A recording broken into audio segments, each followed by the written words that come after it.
Welcome to another edition of the GM Shuffle with Michael Lombardi, presented by DraftKings and VSiN. I'm your host, Femi Abebefe. As always, subscribe, rate, and review wherever you get your podcasts. Our producer, Stephen Bond, with us, as always, on the ones and twos. And you can tweet at us at MLombardiNFL and at Femi Abebefe. But, Michael, we are through 3 weeks now after Monday Night Football wrapped up last night with the Dallas Cowboys defeating the New York Giants 23-16. Who said my Cowboys were done? I did, but what do you know? 2 straight victories. Well, I mean, I think you got to give credit here, right? So this is so important because the Cowboys last night played the way the Giants played in the first 2 games. They played not to beat themselves. They're managing Cooper Rush really effectively, relying on their 2 best players, Pollard and Zeke Elliott. You know, if CeeDee Lamb catches the over route, it's probably not even going to be a close game. But I think you got to give McCarthy and the staff credit. Still too many penalties that kill drives and settle for field goals, but they're managing the game exactly how they have to do it. And I think it's a lesson that even as good as Prescott is, like, this formula is the formula to win with. Like, we've got to make plays defensively. We can't turn this ball over. And sometimes a punt's not a bad play. And I think they beat the Giants last night at their own game. Yeah, I thought Dallas was really efficient. I mean, 6.4 yards per play. In the first half, they were averaging nearly 8 yards per play. That defense, once again, I mean, this pass rush is legit, and I know the Giants have their struggles on the offensive line. Parsons didn't even get a sack, but DeMarcus Lawrence emerged with 3 sacks last night. They had 22 pressures on Daniel Jones, the most he's been pressured in a game in his NFL career. Dan Quinn has really raised his level. Even as good as he was last year, so far this year, I think he's been even better. Yeah, no, I think he has, and I think his play calling, I thought his play calling last night was outstanding. We never talk about the defensive coordinator's play calling. We never really hit on that, and I thought he blitzed at the perfect times. I thought he had the right he was playing complementary football to his team, right? So, look, we know Daniel Jones is never going to throw the ball down the field. The dude has never averaged over 7 yards per attempt in his career. We could say, well, you know, people are like, well, he got hit so many times, but he protected the ball. Like, that's some kind of meritorious achievement. He protected the ball. Like, he doesn't make any plays down the field. So I'm watching the game, and I wrote about it this morning for VSiN. I want to ask you this question, Femi. Watching the game, my lead of the column is I watched 2 backup quarterbacks, right? Now, I understand that Jones is one on the Giants' depth chart, but if I were to say to you, who would you rather have, Cooper Rush or Daniel Jones? Who you taking? At this point, I'm going to take Cooper Rush because I know he's not going to make the catastrophic mistake, and Jones tried to make that catastrophic mistake a time or 2 last night. I know Trayvon Diggs was so close to getting a pick 6, but Jones turns the ball over way too much for my liking.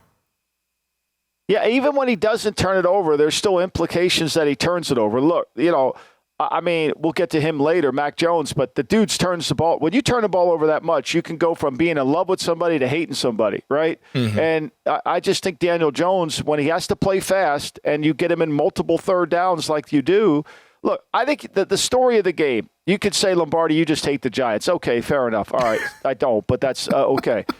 Watch Daboll manage the game at the end of the first half, and you tell me how much faith he has in Daniel Jones.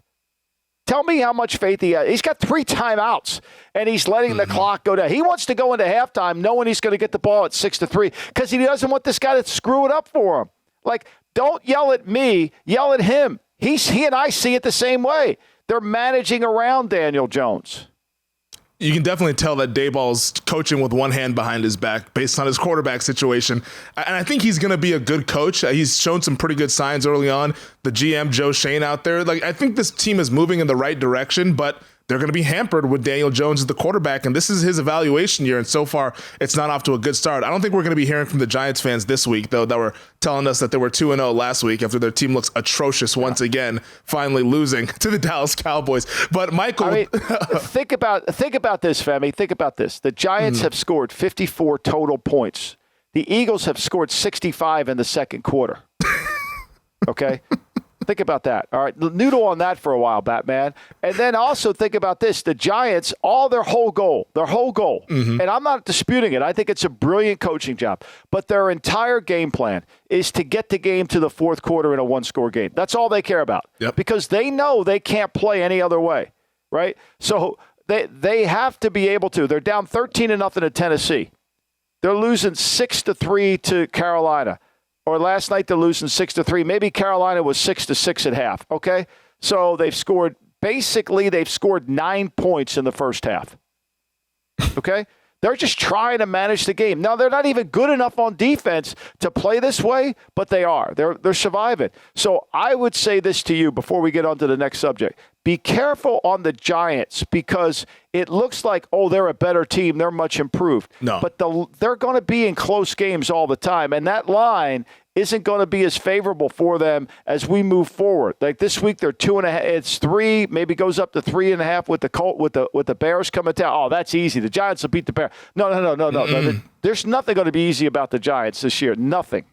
Yeah, they make watching football pretty difficult based on how they go about it. But that's kind of what they have to do. They have to stay in these games, and hopefully things go their way in the fourth quarter like they did weeks 1 and 2. Finally caught up to them against the Dallas Cowboys here in week number 3. So with the Giants loss, Michael, we now have 2 remaining undefeated teams in the NFL, the Philadelphia Eagles and the Miami Dolphins. Let's start on South Beach, where this game Sunday afternoon was absolutely insane. It was dramatic. It was fun to watch this as a neutral observer. I know our producer, Stephen Bond, he might have felt like he was in the sauna as well with Bills Mafia down there on South Beach with how hot that weather was. But the Dolphins beat the Bills 21-19. We can go in a number of directions with this game here, but let's start off with Miami and this start to their season, 3-0. A lot of folks probably thought that 0-3 was more likely given how the schedule broke for them, but another impressive game for the Dolphins. I thought their defense, once again, like it did in week 1, was really the story.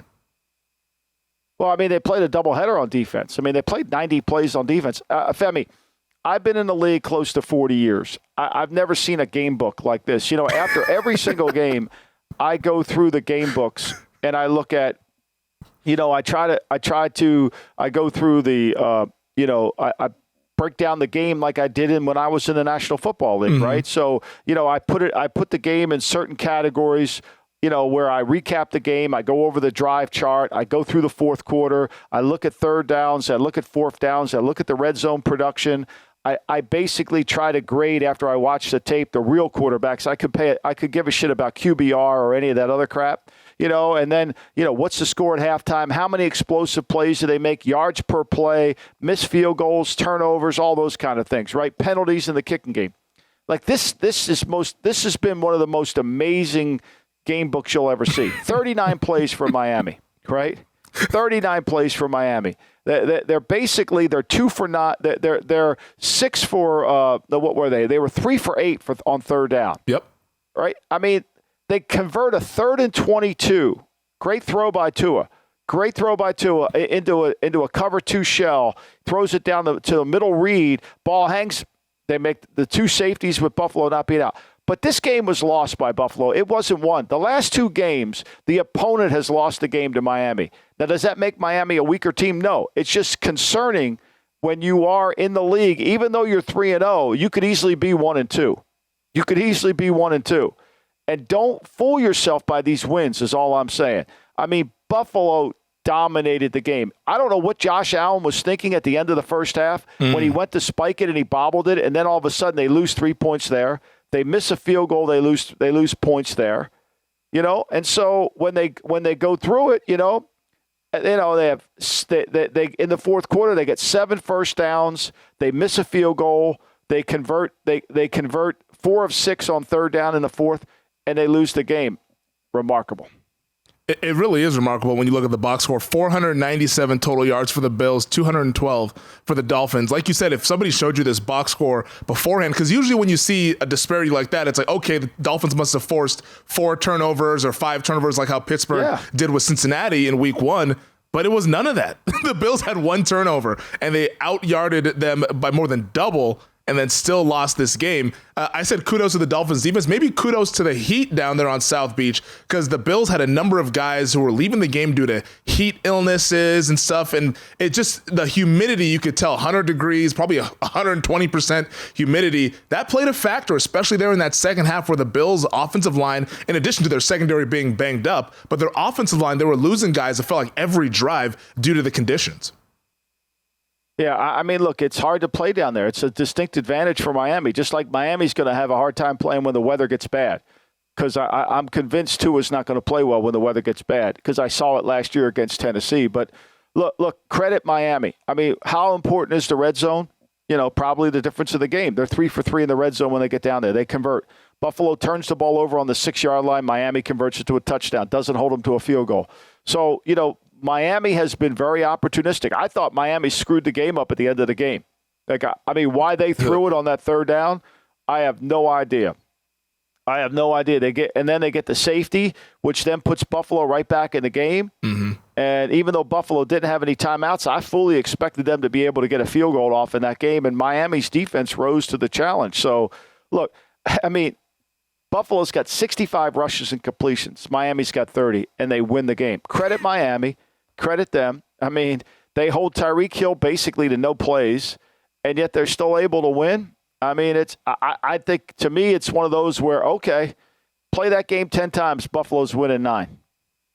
Yeah, the Bills banged up in the secondary. We know that Jordan Poyer was banged up. Micah Hyde is out for the rest of the season with a neck injury. They're already down Tre'Davious White at cornerback. I believe the rookie Christian Benford ended up having a broken hand, so he's going to be out for some time. So the Buffalo Bills are actually hosting Xavier Rhodes this week to see if maybe they can kick the tires on that. Xavier Rhodes being an older corner, he's not the guy he was about 5-6 years ago, but at this point, Buffalo just needs bodies. I think Steven might be the one that's in the slot this upcoming week against the Baltimore Ravens. He says he's ready to cover guys because they're down a lot of bodies in that secondary. Plus, they didn't have Phillips. They didn't have Oliver inside. Yep. They lost 2 defensive linemen. Look, the key to Buffalo, and this is the game. I don't know if you saw the play. Milano's got a pick 6 and he drops it. Mm-hmm. Like, all this we talk about Buffalo's defense, to me, the guy who makes Buffalo's defense go is Milano. He's the key. When he's going and he's playing, which he plays well, he gets them going. He gets them lined up. Rhodes would be perfect for them because he can play press to off. Can he still play in that cover 7 scheme? Look, all they're trying to do is get guys that can play within the scheme and understand where they fit on the route discipline. That's really what they're trying to do. They never go and say, okay, you got him man-to-man, just take him everywhere across the field. They're a match zone, and they do a great job of disguise. They need veteran guys back there to help disguise it, And so, look, I didn't walk away from that game. Buffalo's power rating for me going into the weekend was as high as it could be. I don't think it's going to disturb it at all. Because they mentally lost the game. How about your boy Dorsey going berserk in the press box? Like, Jesus Christ, how about some composure? Come on, man. The way he explained it after the game. My grandchildren don't have that temper tantrum like that. He was fired up, man. He was fired up. And I don't know if it was the residual effect. I would say this, if you want to be a head coach and I'm a general manager watching that, I'm like, Ken, no, I can't have you that emotional. Like, you can't think that way. Like, don't, people are on you. Like, you got these iPhones everywhere. People are going to catch you doing anything. Yeah. I don't know. To me, that was embarrassing. In Dorsey's defense, though, because it was a little embarrassing. I found it funny just as a viewer, but in his defense, the box score being what it was, he probably felt like how we felt here today, that the Buffalo Bills should have won that game. And who knows what happens when we get into December and January.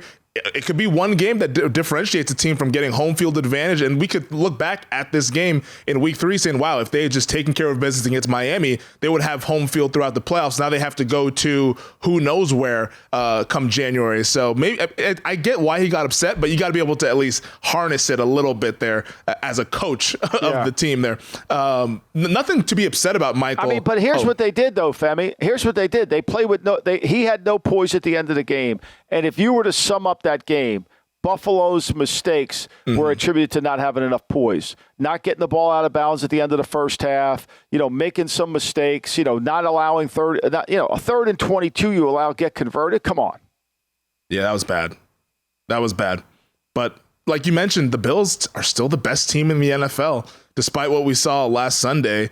And if you're going to be 3.5 point favorites on the road where they're projected right now at Baltimore, that just goes to show you how damn good this team is. And from a betting perspective, how they're perceived in the betting market, not alone just with what we see with our eyes as well, with Buffalo being the top team in the National Football League. Another team that might be challenging, Michael, for that throne is the Philadelphia Eagles. This is the team that we've talked about all throughout the offseason. I've been high on this team going back to March, April, around that time. You've been high on this team as well, talking about how good they are on the roster. Jalen Hurts now playing well, maybe taking a step forward in his progression as they defeated the Washington Commanders this past Sunday, 24-8. All the points, like you mentioned, scored in the second quarter, oddly enough here. But Philly 3-0. Man, I ask you every week, is the parade getting set up? At this point, we might just have the stage ready and we're just waiting for the players to show up come February. I mean, look, let me say this. I wrote about this for VSiN today. Are they going to have home field advantage throughout the playoffs? Look at their schedule. I mean, look at their schedule. I mean, who could challenge them in the East? I mean, last night, it's the NFC East. It's the Cowboys and the Giants. When I was a kid growing up, that meant something. That was important. Seeing Lawrence Taylor out there was, whoa. But this NFC East ain't the same NFC East now. But make no mistake about that, okay? So, I think, this is a completely different NFC East. So, look, they took Washington to the woodshed. I mean, played a quarter, held them to 240 yards, and dominated the game. I mean, in the second quarter, just dominated. And Hurts made a lot of easy throws. I don't think he had a hard time reading anything out. It was pretty easy for him. And, they're good on third down. They're the second best team in the National Football League on third down. They're scoring points at a rapid rate. I mean, look, it's funny about I said this last week on the pod. Thank God Daniel Snyder's an Elba. I mean, God damn. I mean, seriously, can you get any more poorly coached than Washington? Now, nobody says it. You're not allowed to talk about it, because Ron Rivera's a nice man. Don't get me wrong. I mean, he's a nice man. But at some point, when does somebody say maybe they're not really well coached on offense or defense or in the kicking game? Like, they blow a challenge. Did you see the challenge that they had? I think it was Smith he didn't really get his foot down. They didn't challenge it, but then they challenged it too late. Yeah. Did you see that play? Yep. I mean, it's just, to me, it's like, what are they doing? Like, what's their strength? What are they trying to get done offensively, defensively? Like since he went 11-5, since he went 11-5 in 2017, as a head coach, 7-9, 5-7, 7-9, 7-10, 1-2. I mean, he's had 2 winning seasons in the last 8 years. I mean, and nobody says he's on a hot seat. Like, it's okay. Like, this Washington team is bad. And they've made no changes to their coaching staff. Defensively, they're bad. Like, they're so bad defensively. I mean, you got goddamn A.J. Brown they're first and goal with the 9. They got A.J. Brown. The corners, they're playing off. And they throw a slant for a touchdown. Shocking. Like, what are we doing? Why don't we just let them go in the end zone? What are we doing? Yeah, They're supposed to have all these first-round picks. They're supposed to have all these first-round picks on defense. 28th in points allowed, 27th in yards. You want to throw the ball on them? Please feel free. But it was the same problem last year. Mm-hmm. You want to run the ball on them? Feel free. Go ahead. Tell me, it's either coaching – players, or scheme. Well, the Cowboys, Washington, the Commodores said last year, it's not coaching, it's not scheme, we're just going to get better communication, and we'll get better players. Well, it ain't working. I mean, they should be 0-3, really. They should not have beaten Jacksonville in that first game. I think it's all the above for the Commanders. I think it's coaching, players, scheme. All of it is subpar, and thus the results that we're getting here. And I totally agree with you. Jacksonville, they're going to look back and say, damn, we let one slip away. We could be 3-0 this year had we just executed in the red zone. But on the Philadelphia side, Michael, you talked about who's going to beat this team. When you look at their schedule, it's really soft. I would say the only elite top-tier quarterback that they face all season is Aaron Rodgers, and that's a home Sunday night football game in November. So that's an advantageous spot there for the Eagles. They're going to be in a lot of these games and being able to just play the way they want to play and get out to big leads and let that defensive line tee off on some of these offensive lines. This Eagles team, they just have so many good players when you watch them play to where it's like, man, they have the depth. They have the talent on both sides of the line of scrimmage. They got the skill guys. The secondary is better. Darius Slay's playing really well this year. They're going to be a difficult team to beat. But on the offensive side, how do you defend this team? Because if you want to sit back and play that too high shells look, they're going to run it right down your throat. But then if you come down, then you make it pretty easy and defined for Jalen Hurts to find one of these playmakers. I think there's really only three teams that are going to give them trouble. I think San Francisco will give them a lot of trouble. I think Tampa Bay will give them trouble, and I think Green Bay can give them trouble with their defense. It's going to take a front seven that's really fast and athletic. You're not going to go out there without a front seven that is not explosively fast, and you got to have some skill off. You got to be able to match them. Not points per point, but you got to be able to move the ball. You got to block them up front. San Francisco will give them trouble, but I just truly think the home field advantage is going to go through Broad Street. Mm-hmm. I mean, I don't see how they lose. I mean, look at this schedule. I mean, here's their December schedule. They go Tennessee home, at the Giants, at the Bears, at the Cowboys, and they finish up with New Orleans and the Giants. I mean, tell me where they're going to lose many games. Okay, they play Indianapolis and Indy. They go to Arizona. Now, Jacksonville, I give Jacksonville credit. Jacksonville has a front seven that can give them problem. You need edges that can run and tackle. They're fast. You got to have that. If you don't have that, you got no chance. You can't have plotters on the field. You got to have your front seven has to be fast to close down this run game. Again, the run game. And you got to be able to mix it up defensively where he's confused back there. What are you running? When it's easy for him, it's going to be quick. Going to be a challenge. I think we're 3 weeks. I know it's premature, but I think the road to the Super Bowl in the East, in the NFC, leads through Philadelphia. Before the season, the Eagles were about 20-1 to have the best record in the NFL. And based on the schedule and how they've looked and how things have broken for them, there's a pretty decent chance they could have the best record. Like you said, this could be 14-3. Somewhere around there for this Eagles team this regular season. All right, Michael, let's take our first break here on the show. When we come back, we got to talk about what the hell happened in Indianapolis this past Sunday. This is the GM Shuffle. All right, Michael, we saw the Indianapolis Colts get their first victory of the season against the Kansas City Chiefs. They beat the Chiefs 20-17 in what was a mind-numbing and wild game in the witching hour Sunday afternoon. Kansas City, in my opinion, should have won this football game. As somebody who bet on Indianapolis, I was pulling my hair out thinking that what is going on? How is this team going to blow this? But somehow, some way, Indianapolis wins the football game and KC falls to 2-1. Well, I mean, look, it's pretty easy. Go to the fourth quarter, right? Chiefs are up 17-13 in the fourth, right?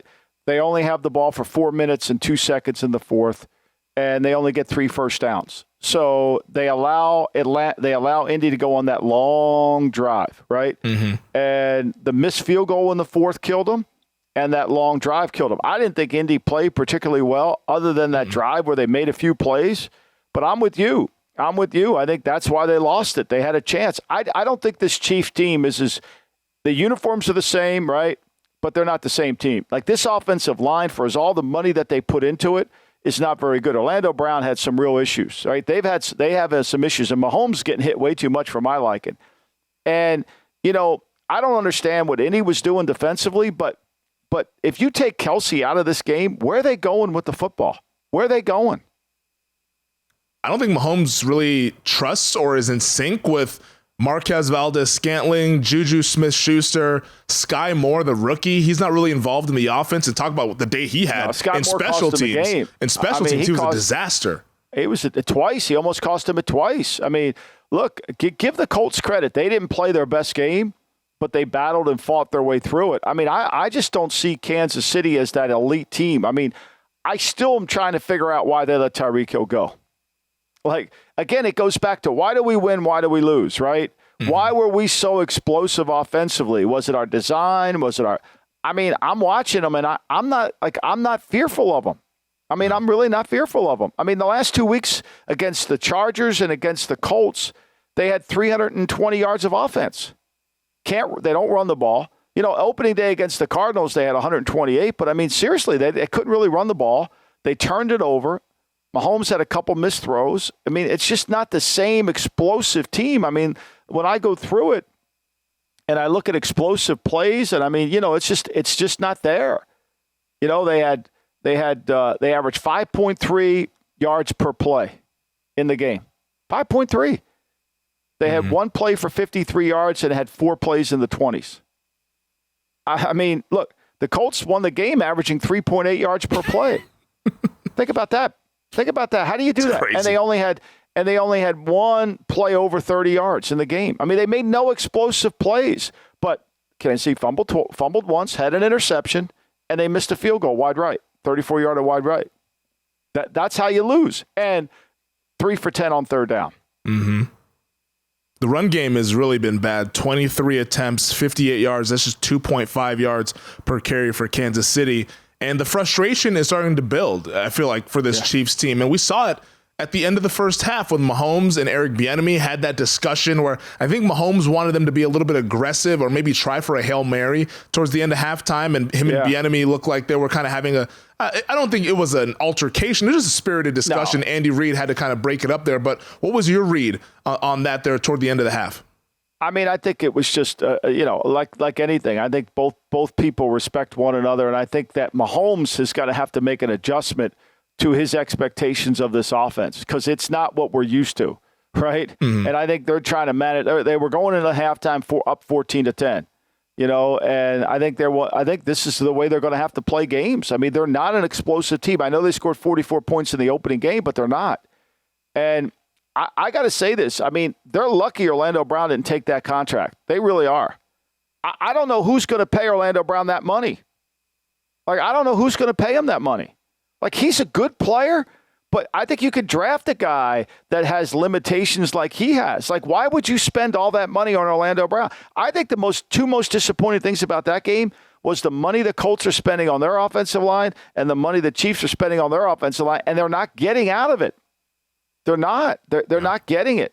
I mean, Matt Ryan got the shit kicked out of him again. I mean, he's on his back 5 times. I mean, so, like, I don't know, fam. I just, to me, like, I don't know who's going to, like, who are you competing against for Orlando Brown's services at left tackle? Wouldn't you be better off just drafting a guy? Like, Tyler Smith last night played as good. I mean, the 23rd pick, you'd be better off with him. He's looked good. Especially in the run game. Man. He's bulldozing some guys on that left side of the offensive line. But to the Indianapolis Colts, they're 1-1-1, but I agree with you. The offensive line has been one of the more disappointing units across the board out of any team in the National Football League. That was an offensive line that I thought was going to be the strength of the Colts. We talked about it during the Blue Chip, Red Chip series. Quentin Nelson, one of the best guards in the league. He's good, but the O-line, you need all 5 guys working in concert, and somehow the Colts are not getting that out of those guys up front. So Matt Ryan, it's almost like he just changed his jersey, but he's right back in Atlanta. Like you mentioned, getting beat up behind that O-line. The Las Vegas Raiders, Michael, we got some problems out here in the Sin City. The folks are wondering what the hell's going on. We get Devontae Adams, we get Chandler Jones, we get all these guys, and we're expected to build on the playoff appearance that we had a season ago, but now falling to 0-3 after losing to the Tennessee Titans 24-22. And it was a slow start for the Raiders. And after the game, there was a report about McDaniels having a closed-door meeting with Mark Davis, the owner. We'll get into all that, but first, just from what you saw on the field, what's wrong with this Raiders team? Well, I mean, they keep losing games. I mean, they keep giving games away. I mean, like the last 2 games, they should have won, but they're not making the critical plays at the critical times. They're turning the ball over at the most inopportune times, specifically in the red zone. I mean, Darren Waller's got a ball, hits him in the hands. There's points that you give away there. And they've got guys open on third down. They can't seem to make the connection, whether it's breakdowns. I mean, I think there's the details of what the Raiders are trying to accomplish is not cotton there. And I'm not making excuses. Again, my son's the offensive coordinator, so I would tell him exactly if I thought it was all screwed up. I would be brutally as honest with him as I am on this podcast. So I'm not like trying to sugarcoat it for him. I think, to me, they've got to be able to execute better in the red zone. Their attention to detail has to be better. They've got to raise their level of play, and they're counting on some guys to be effective at crunch time, and they haven't been effective at crunch time. I mean, they got Darren Waller open on a 3rd and 8 in the second half on a sail route. It's going to walk into the end zone, and it just falls off his fingertips. Darren Waller's open for a touchdown. It bounces off. The first series of the game, they throw it. Carr puts it right. Waller's had like 2 drops in a game. Can't have it. He's too good of a player to have that. That guy should be a dominating player. He's big. He's fast. He's tough. I think he would be the first to say it. Look, I got to get it better. The Raiders defensively didn't play well. They hold them to 24 points in the first half. and the Raiders mount this comeback. Tennessee doesn't really move the ball. I don't know what game Jonathan Vilma was watching. He kept talking about how Derrick Henry's dominating the game. He's dominating the game. Oh, my God, he stopped. Yeah. No, Jonathan, it was the passing game that was killing the Raiders. It had nothing to do with it. It was Henry in the passing game. It had nothing to do with the running game.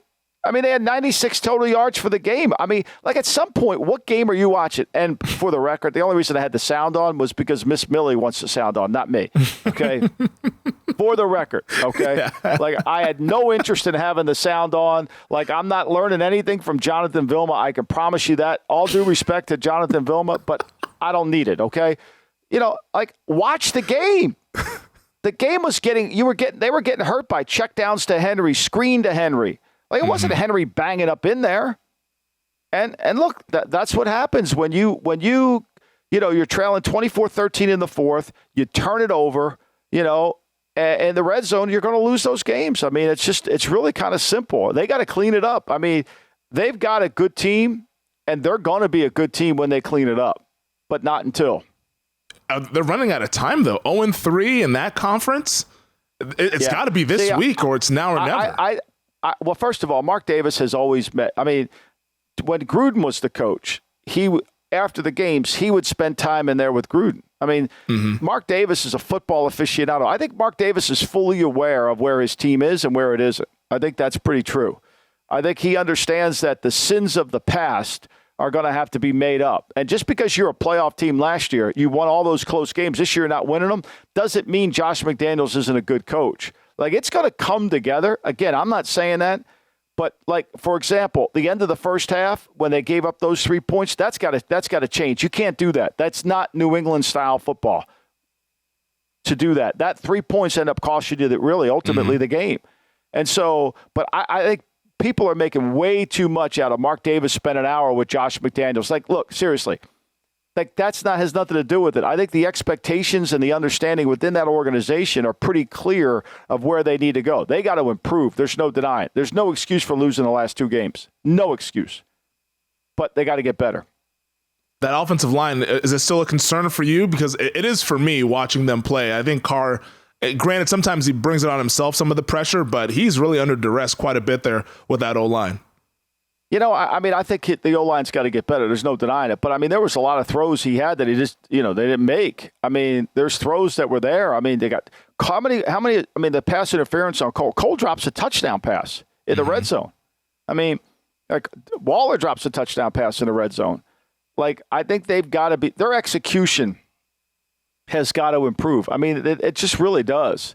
They averaged 6-1 a play. They had 46 rushes and completions in the game. And where they got hurt was even though they forced some negative plays and they only had 2 tackles for losses, they didn't take advantage of some of the stuff. The holding call after the turnover was a killer, and on Luminor, that's a killer because you got the ball first and goal at the 2. Yeah. And you get a holding call, come all the way back. See when you look at the penalties, right? You only see a 10-yard penalty in there, but that's a 40-yard penalty when you look at it. It's a killer. See, that's the secret to all victory lies in the organization of the non-obvious, right?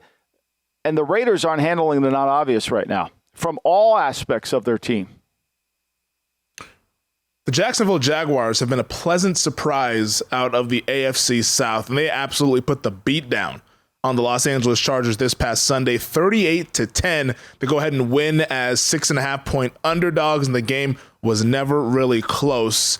A lot of positives for Jacksonville, a lot of negatives for the Chargers that I want to get into with you as well. But let's start on the positive side first, because what I'm seeing from this Jacksonville Jaguars team led by Doug Peterson, as they finally have an adult in the room, is really promising. We're starting to see the Trevor Lawrence that we were all expecting coming out of Clemson here as the number 1 overall pick.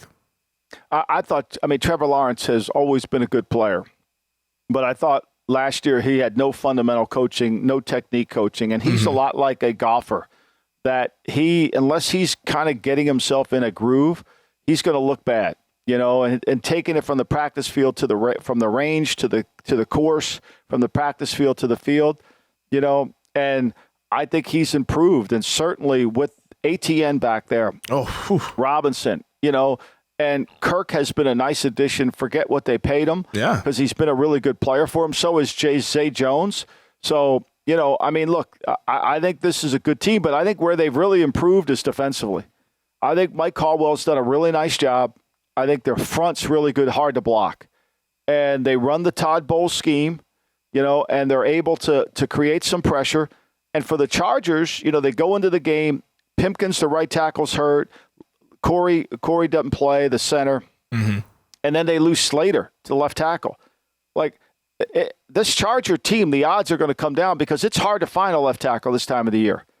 As great as Herbert is, it's going to be hard for them, especially with this offensive line the way it is. And I'm not sure. I've never been sold that they were good enough on defense, even though they've added all these guys, because I'm not sold on their scheme defensively. So to me, that I just thought it was one of those where I had Jacksonville when it was 7.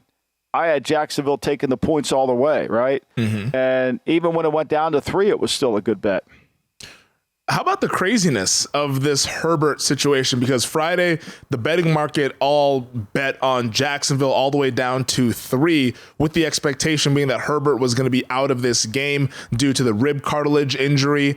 Then we start to hear Saturday afternoon that, hey, Herbert is really pushing. Saturday night, it then comes out that everyone in the organization, I think even his agent, were all pushing for Herbert to sit this game out, thinking that, hey, let's play the long game here. Let's not just try to force it and go out there. But he goes and warms up Sunday afternoon, convinces everybody that he's good to go.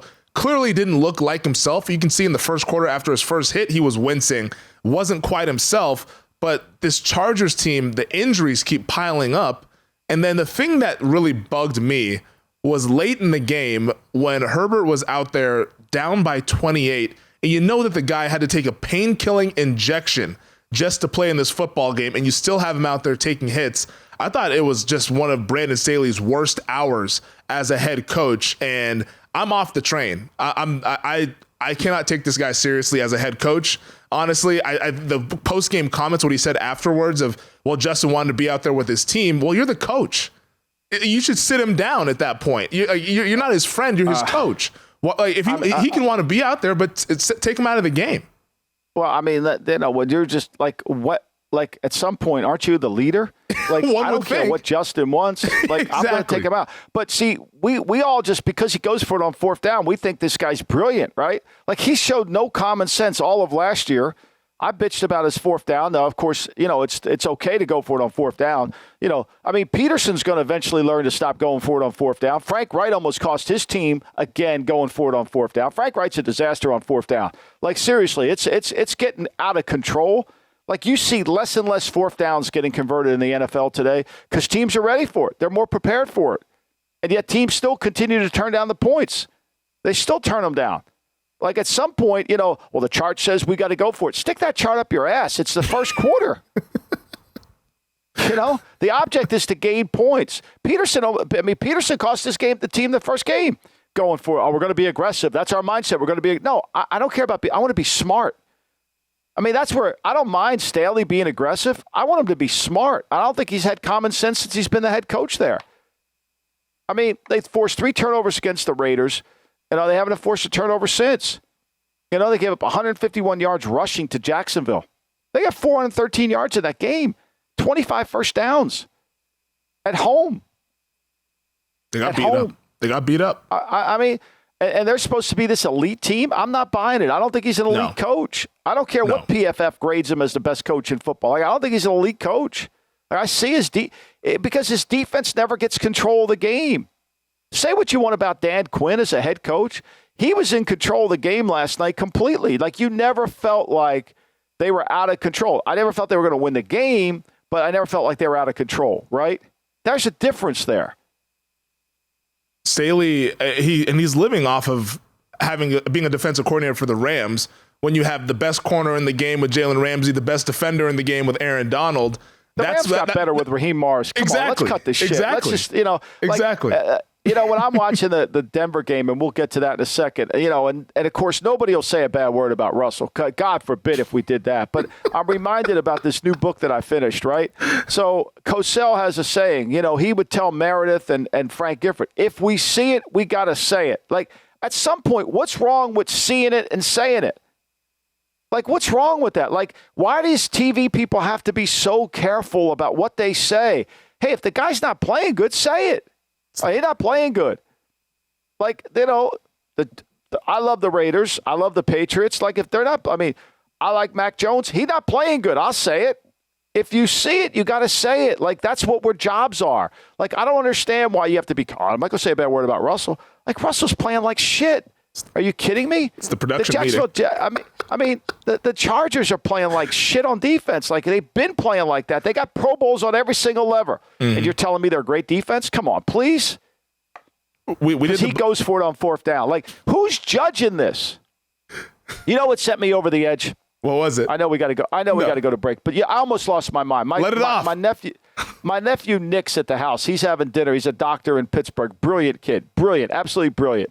You know, he's surgeon. You know, unbelievable. His sister's a PhD, and she's a surgeon. I mean, it's unbelievable family, right? Mm-hmm. Big Daddy's kids. Of course, he's at the house bitching about Green Bay the whole time, even though they're winning. But we'll get to that in a minute. But anyway, so, like, they put up, we're watching the game. We're watching the 49 Denver game, and they put up Pro Football Focus has Cam Fleming as the number 3 right tackle in all of football. Number 3. Come on. Okay. Come on. The third best right tackle in all of football. Come on. And he's facing Nick Bosa, who they have rated as the 23rd best defensive end in all of football. I want to find 22 guys better than fucking Nick Bosa. Like, give them to me. Send them to me, please. I need to find them, right? You're telling me Cam Fleming, and meanwhile, they're chipping every play over there, right? Denver doesn't think he's the third best right tackle in all of football. Just watch the game. Like, watch the game. Yeah. I went nuts. Cam Fleming, he used to be in Dallas, and I can tell you he's not even the third best tackle on the team. Forget the best tackle in the league. He's a swing tackle. That's what he is. He's a swing tackle. He's a great kid. He's smart. He's learned how to play the game. He's been competitive. Like, you're holding your breath every time when he's blocking the edge. Nick Bosa's the 23rd best defensive. Like, is somebody reviewing that? Again, it's Pro Football Focus because we don't know who's doing it. We have no idea. It's behind the curtain. Yeah, if there's 22 better defensive ends than Nick Bosa, please send them to Dallas, and we can have a good defense. I'd appreciate that. But yeah, the Chargers, absolute disaster. Staley, I'm out on him. He's a clown, in my opinion, not a leader of men, because that comment of he wanted to be out there with the teammates, you're the head coach, you should override that and take your quarterback out who is battling a rib cartilage injury in a 28-point game. Michael, let's take a break. On the other side, we're going to talk about Mac Jones and those Patriots after they lost to the Baltimore Ravens. All right, Michael, we saw the Baltimore Ravens go into Foxborough and beat the New England Patriots 37-26. Before we get into the New England side of things, holy hell, Lamar Jackson, man. This guy looked so amazing through 3 weeks here. And we've talked about the MVP stuff, about how Josh Allen's been amazing. Jalen Hurts has been really productive. Tua's also shined. Through 3 weeks, Lamar, I think, has done more for his team than any quarterback has done for their respective teams. In my opinion, he's the MVP through 3 weeks based on how he's played, because in that second half against the Patriots, he looked like the best player in football. I mean, he's unbelievable. He's throwing the ball with great accuracy. You know, he is poised, you know, and he's making up for a defense that's not very good. Mm-hmm. But yet he's able to kind of match it. And, yeah, I'm with you. I mean, I think Josh Allen's the MVP of the league, but I think Lamar Jackson's certainly having as good a season as he did the MVP year. I'm not sure Baltimore's as good a team. No, they're not. As he was the MVP year. I mean, you know, they're really not, but they went up to New England because New England is doing everything that is not doing anything they stand for, Femi. They want to avoid losing before they win. And as much as I liked Mac Jones, I thought Mac Jones would protect the ball and play smarter than he's played. And now he's hurt with a high ankle. And, you know, to me, he was in danger of either changing what he did or he's going to lose his job. He's not going to play in the NFL. You're not going to play in the NFL. You keep turning the ball over like he was. Now, you could say, well, they don't have enough. They average 7-1 a play in the game. Mm-hmm. 7-1 a play, right? You know, I mean, they're in all their in 2 of the 3 games. If they don't turn the ball over, they could be 3-0. I'm not saying they're good. Don't get me wrong, but when you turn the ball over like they did, whether it's fumbles and interceptions, and you allow the other team to have extra possessions, and the other team has Lamar Jackson, you deserve to lose. Yeah, it's Mac Jones has not looked good this season. 321 yards passing, 10 yards per attempt, but the interceptions and the interceptions in the red zone, Michael, those are killers. Yeah, I mean, I would disagree with your line saying he doesn't look good. I think he looks good other than he's making stupid mistakes, and he's not good enough to overcome bad mistakes. Like, part of the allure for me with Mac Jones is he was going to be a smart player, protect the football at all cost, you know? But he's playing out of control. He's playing like, you know, he's trying to, what does he think he is? He's throwing the ball up for grabs. Like, seriously. Like, you're not overly skilled, right? So when you're not overly skilled, you've got to make up for it with good decisions, good placement. All the things have to be. You can't hurt your team like he's been hurting his team. I mean, like, I've never seen a New England team like this. Like, this is so anti-Belichick. It's so not who they are. It's so not who they are in that building.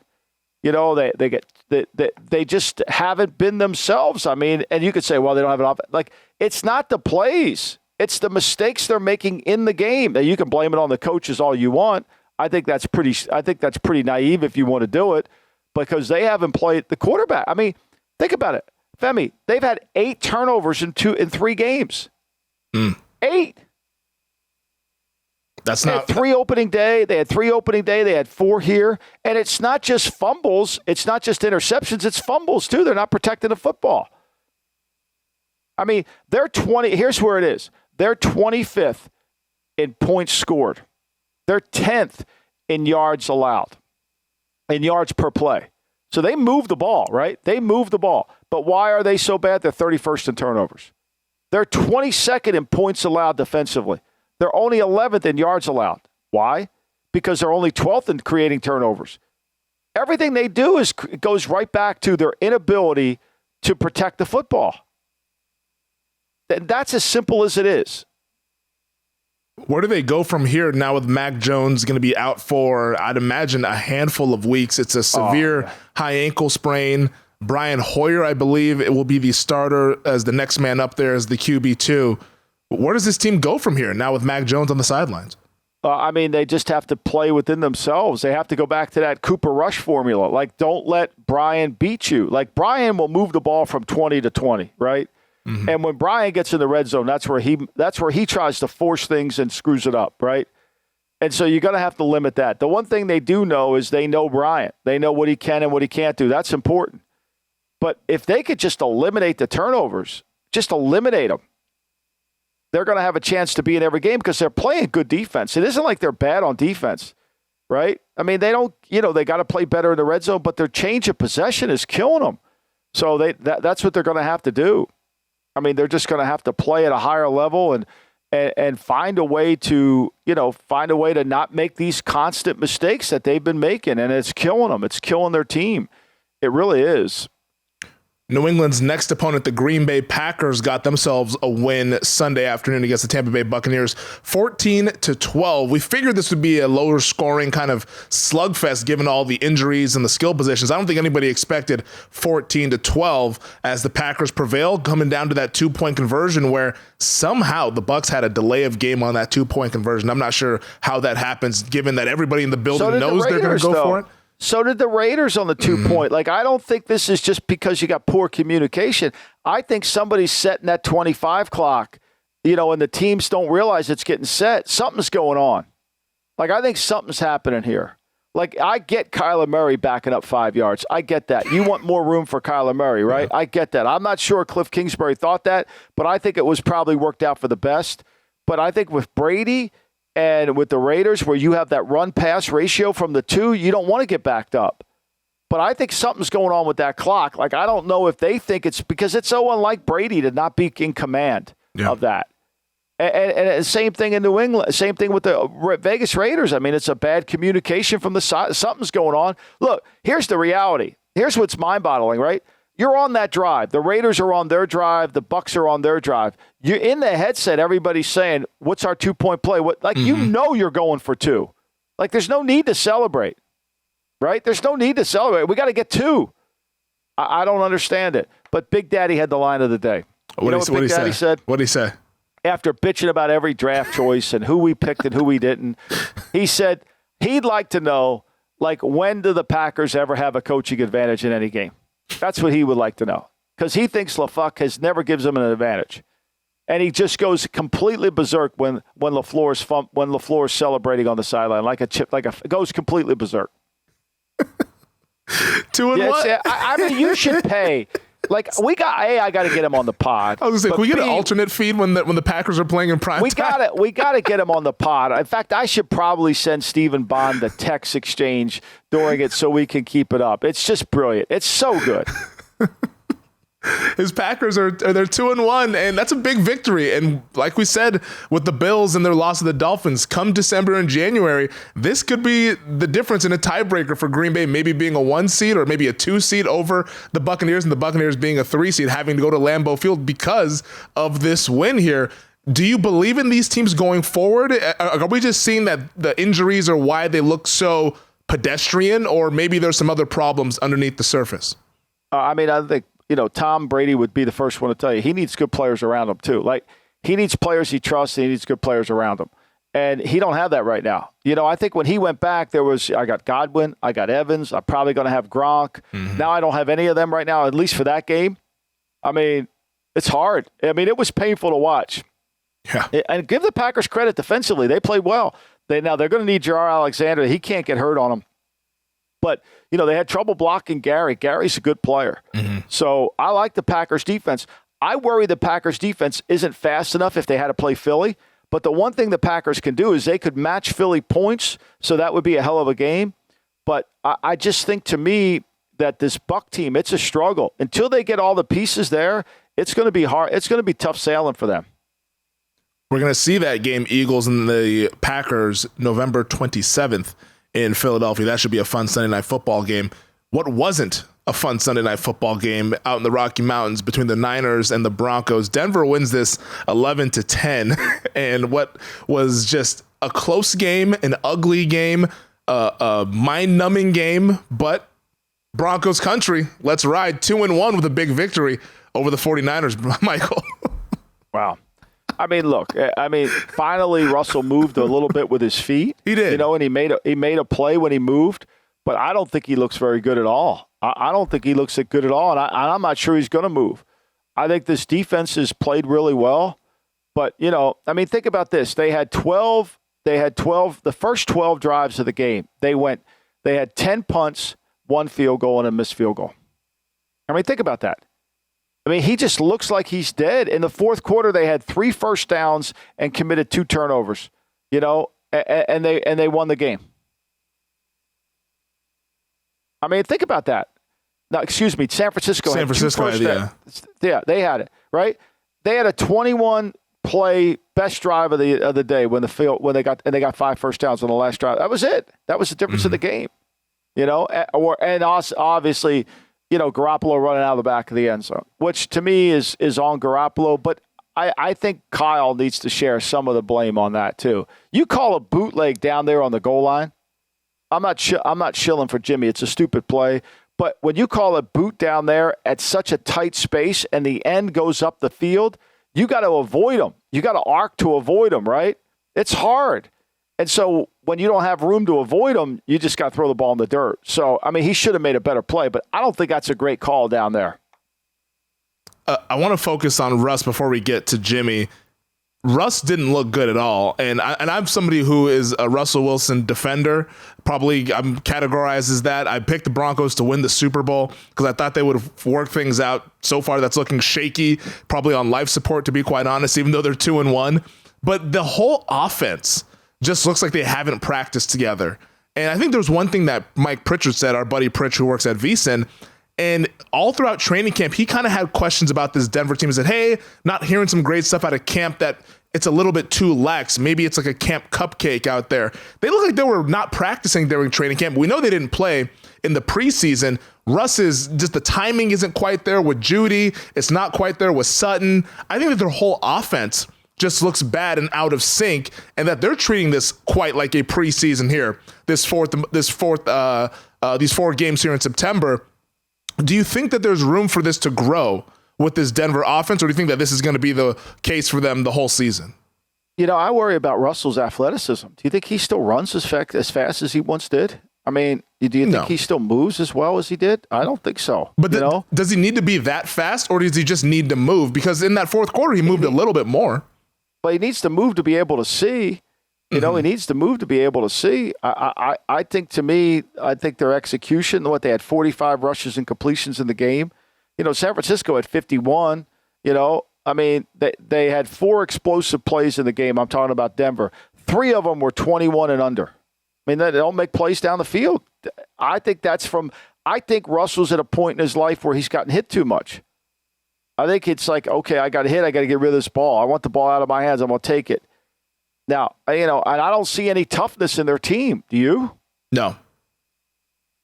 They don't look like they're a tough team to me. And maybe that, at least on offense. On defense, they look like they were flying around. Josie Jewell's back at linebacker. Those edge rushers, Gregory, who should still be a Cowboy, but Gregory and Bradley Chubb, those guys were getting after the quarterback. I thought they were terrific. Surtain is phenomenal as a young cornerback. But offensively, it just looks like they're way out of sync. And I don't know if it's the Hackett and Rush trying to get used to each other, or they just didn't get enough reps in camp, or what happened. But they look like they just didn't practice much through the month of August, and that's showing up here in September. But I want to have the Jimmy G discussion with you, Michael, because you mentioned that you don't want to shill for Jimmy G. But I'll be frank, I didn't think Jimmy G was good Sunday night. And you said Kyle wasn't good. I agree with you. Some of the in-game stuff that Kyle decided to do, I thought was blasphemous, especially the declining the penalty when Brandon McManus was well within his range. I thought that gave the Broncos a free 3 points. But Garoppolo, the whole Jimmy G experience, I thought was on display Sunday night. You saw the good throws. You saw some underthrown completions, the boneheaded errors. This is the same story with Garoppolo, and this is why the Niners moved up in the draft to try to replace him, because they know that he has limitations. Well, yeah, I think that's clear. I mean, nobody's denying that. But the question is, all Trey Lance could do is really run with it. Can he make any of those throws? I think that's the bigger issue. Would Trey Lance have won that game for them? I don't know. Look, here's the reality, okay? And I've said this for years, all right? And this is not disputable. When it becomes a drop-back pass game, like it did at the end of that game, the 49ers can't drop back pass. They are not a drop back pass team. And when they lost Trent Williams in the game, and all of a sudden that young kid came in and then they lost him, the game fell apart on them. I mean, the game fell apart on them. I mean, Bradley Chubb all of a sudden became an elite player. I think he's a really good player. Now he became elite, And so, look, they have a way that they have to play, and they have to get the ball to certain people. And their defense is so damn good. But when they're as bad as they were in the red zone, in terms of when they're as bad as they were on third down, I think what were they? They were 3 for 13 on third down, or 5 for 1 of 10 on third down. It's just, to me, I think it's really challenging for them. And look, Garoppolo's got to play perfect, and he's always going to be the trigger when he does it. But that offensive line, when it becomes a drop-back pass game and they've got to rely on that, I think it's really hard. And they did a good job of taking Samuel out of the game. Debo. They took a good job of taking him out of the game. And I think what's maddening for Niners fans as well, before we take a quick break, is that despite all of that, they probably still should have won this football game. But now they're down to 1-2. They got the defending world champion Rams coming into town next Monday night in what should be a fun game out in the NFC West. All right, Michael, let's take our last break, but on the other side, we'll break down some more of these games and then hand out some awards for week number 3. All right, Michael, before we get out of here, got a few games that I wanted to bounce off of you. The Carolina Panthers get their first win of the season, defeating the New Orleans Saints 22-14. That Panthers defense, I thought, really was the shining star in that game, including scoring a touchdown and a blocked field goal. But Carolina now on the board, which probably should be a 2-1 team based on how these few weeks have gone. But here they are at 1-2, at least getting out of the 0-2 hole. Yeah, I mean, I think that, Carolina could have easily won the Browns game, could have easily won last week against the Giants, and they found a way to beat the Saints. And they did it because they created 3 turnovers and they didn't turn the ball over, which helps. They're going to have to get better production out of quarterback. I mean, they're going to have to. I think Baker would be the first guy to tell you. You watch that game. I think it was Chenault, the kid, caught a flare, and he took it to the house. I mean, that was their passing game. They had 148 yards passing. 67 of them came on that play. With McCaffrey back now, they've run the ball really effectively. 146 yards against the Giants, 145 against the Saints. That's the key to their team, right? I mean, that's going to be so, but they're going to have to get better quarterbacking play from Baker if they're going to move forward. And the Saints have got to get better quarterbacking play from their quarterback because, he makes too many mistakes and they've got too many skilled players to do that. The guy that worries me on the Saints is I haven't seen Kamara be Kamara. Yeah. And he has the rib issue that he was dealing with. He missed the Bucs game and he fumbled in this game, which led to that touchdown for the Carolina Panthers. So not a great sign here for New Orleans. The Cincinnati Bengals also get their first victory. 1-2 now are the Bengals after they beat the Jets 27-12. Is all okay with the defending AFC champions, or do you still have some concerns with them here after their win against Gang Green? I mean, look, Burrow gets sacked at a staggering clip. I mean, it's really so bad. I mean, the guy's taking way too many hits. They got to do a better job of protecting him. I mean, almost 11% of the time he drop backs to pass, he gets sacked. Meanwhile, the opponent only gets 4.7. I mean, it's damn hard to do that. You're not going to live like that. He's not. It's amazing his eye level's still down the field. What won the game for him is they made explosive plays, and the fact that the Jets just are prone to turnovers. I mean, the Jets should be 0-3. The Jets are one. To me, you could talk about their talent. I mean, they're not well coached. I mean, let's just be clear here. They're not very well coached. They don't do the details very well, and they find a way to lose games. I mean, that's just the reality of it. I have a hard time betting the Jets. Bill A.D., I sent out my picks on Sunday.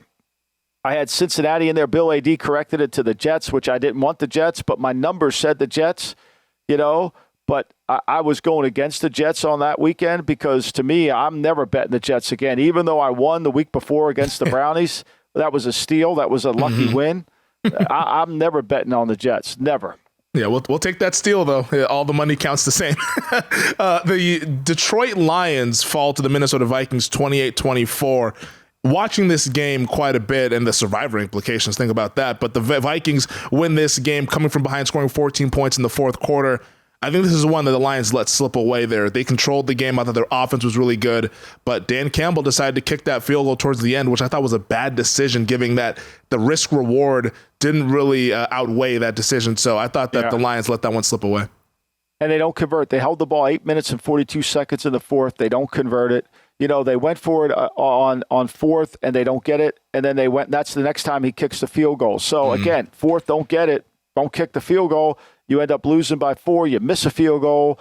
You turn the ball over. I think the Lions offense, now I hope Swift is healthy. The Lions offense is good. They can move the ball on pretty much anybody, And look, the Minnesota got behind and found a way to come back and win the game. Give them credit for that. But the Lions lost 6 points on missed field goals and not kicking field goals. And that, 4-point game, you want to turn down the points, Femi? Here's what you get. You get a big nice LW. All the people in analytics are very happy with you, by the way. They're very delighted with you. But you got a loss on your thing. They're happy. They'll celebrate. You did the right thing, even though you lost.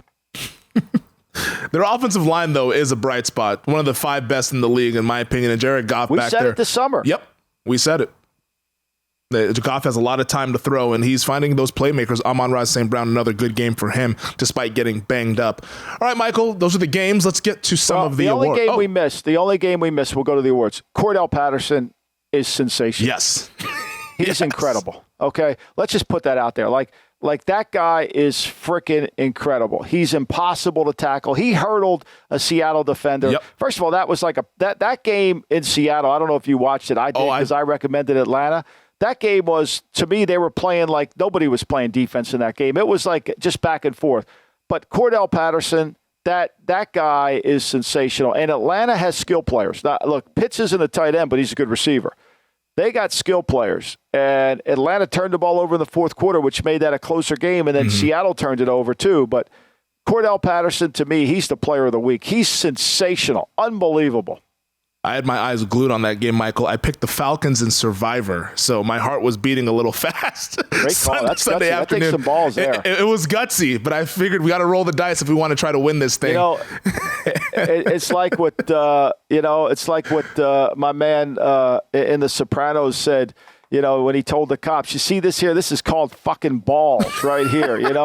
That takes a lot of balls. Yes, much deliberation Larry Friday Boy. and Saturday. My man Larry Boy. Yeah, Tony Darrow played Larry Boy, one of the great ones. You see this here? This is what they call balls, fuckface. That's what he said.